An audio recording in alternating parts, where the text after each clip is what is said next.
to. Caitlin Clark finally broke her silence and spoke to the media today, and she addressed all of this stuff. One, she didn't pretend like it wasn't a flagrant foul. She called out the refs. She said it should have been a flagrant foul on Alyssa Thomas. Let's not lose sight of that. Okay. Two, she also addressed all of the online hate as she has before. She also called out the media for not paying enough attention to the actual basketball and focusing more on these. Everyone loves a conspiracy theory until the replays begin raising questions that are impossible to ignore. A single controversial whistle can change the outcome of a game.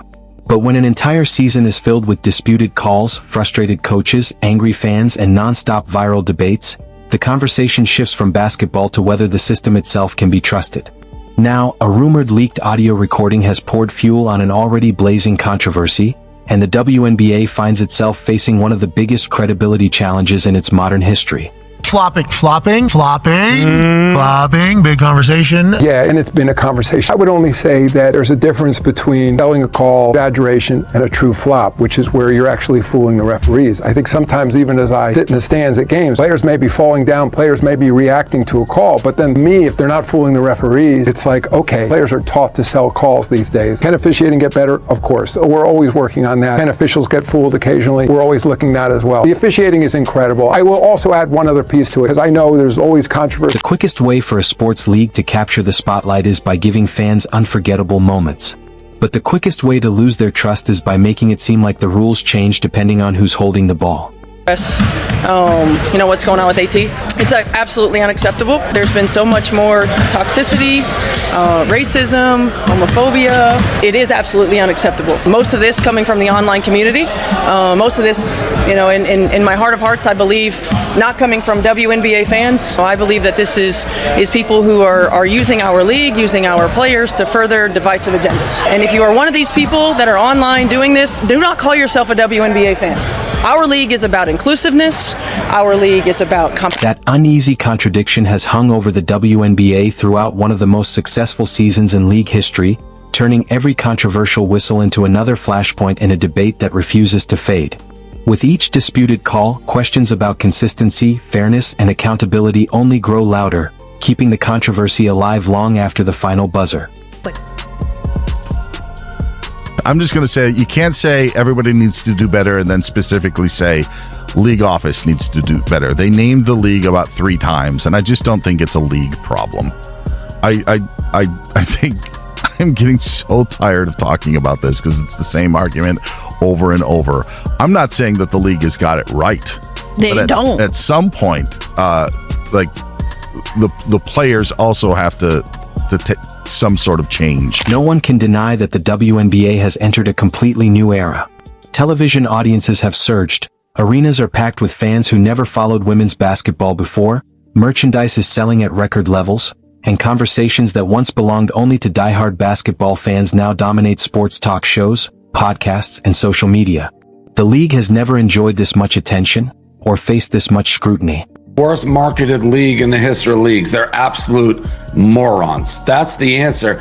Nobody has ever come into the league like she has, and it's jealousy, and it's that they don't want her getting a special win. She gets nothing. So Sophie's right. Like, she gets treated and attacked and harassed differently than virtually every player. She's had it since she entered the league, and you see her getting abused and no whistle and no...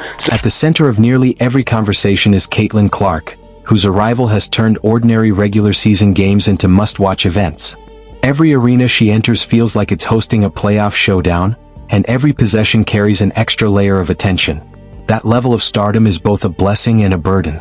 Every foul involving Clark quickly becomes a viral clip. Every hard screen, every collision in transition, every technical foul, and every exchange with officials is dissected from multiple camera angles before the final buzzer even sounds.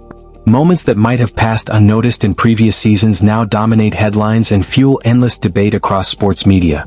As the season unfolded, more and more fans began questioning whether the officiating was being applied consistently. Whether every criticism was justified became almost beside the point. The perception itself took on a life of its own, and in today's sports landscape, perception often spreads much faster than verified facts. That frustration eventually spilled across social media, where short highlight clips rarely tell the complete story of an entire game. A 6-second video of Clark hitting the floor can rack up millions of views in hours, while the several possessions before and after it, where officiating may have been entirely routine, receive almost no attention. Outrage spreads faster than context, and social media algorithms have become the perfect engine for keeping those debates alive.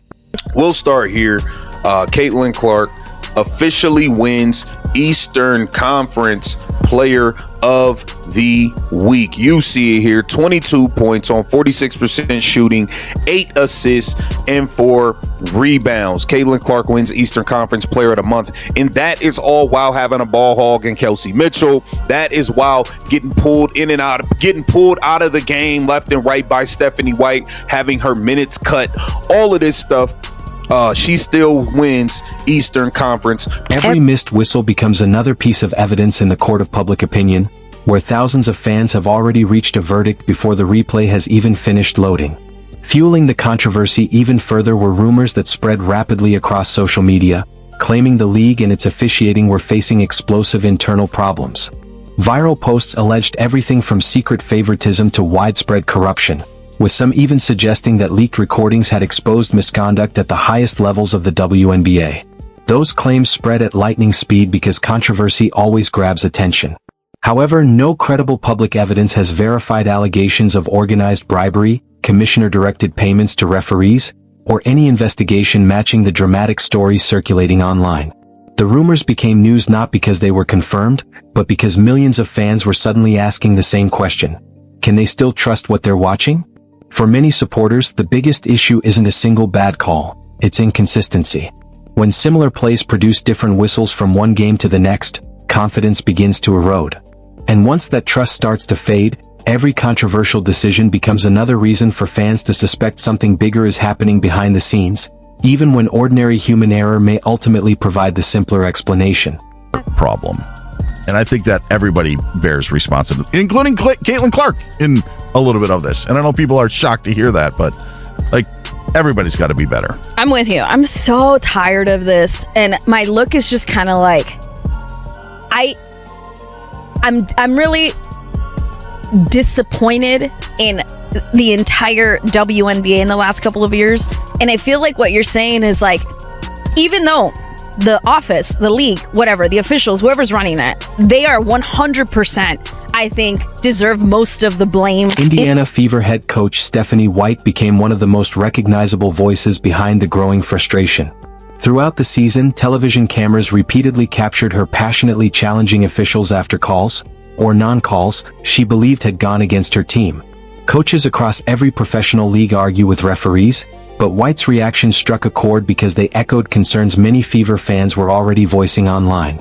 Each technical foul and animated sideline exchange quickly turned into another viral clip, reinforcing the perception among some Indiana supporters that the Fever were battling more than just the team on the opposite bench. One matchup against the Phoenix Mercury intensified those conversations even further. Fans pointed to several sequences they believed highlighted inconsistent officiating, arguing that physical contact involving Caitlin Clark and Aaliyah Boston often went uncalled, while similar contact at the other end of the floor resulted in free throws. Veteran players such as Alyssa Thomas have earned reputations through years of elite play, relentless physicality, and an ability to absorb contact in the paint. That led some Fever supporters to question whether established veterans naturally received more benefit of the doubt from officials, while younger stars were still expected to earn the same treatment.